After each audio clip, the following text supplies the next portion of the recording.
But the other thing is, I wouldn't rely on the chat GPT or whatever platform for the keyword research. It'll give you keywords, but you really don't have any idea if there's any volume behind them, right? So I really think you got to stick to traditional SEO keyword research and find out, what are people typing into Google? I want to make sure that if I'm going to write this article and I get it to rank, that people are actually going to find it. In like SCM ranking or SERP stats, one of those tools that do that. What I always find annoying is it's like their volume's always like national. It's like you never could get a real accurate result of how much traffic locally Yeah, is but real I think for a because particular term. they don't know how are they gonna track that? I've always wondered that. How do they come Well, up with these well, numbers?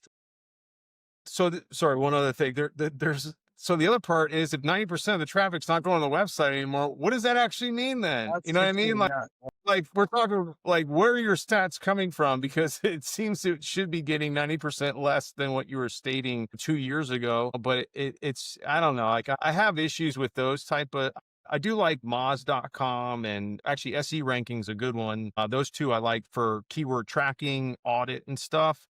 But like when it's like, really trying to research terms, I I would love to hear if anybody knows just to be able to validate that. Like what is because of all this change with AI, like how are these tools really, because if you look at your report from 2 years ago, like I said, till today, and you're trying to tell your client, all you had this much traffic that's available. Now there's 10% only of that traffic. It doesn't make sense to me in a lot of ways. I don't know, like maybe you can answer that, Brian, as far as how data has changed. Yeah, no, you bring up interesting points. I think, and I'm not even sure the answer here. How much is search traffic still growing? Right? Does Google see growth in search traffic year over year? Because that's going to affect those numbers a little bit too.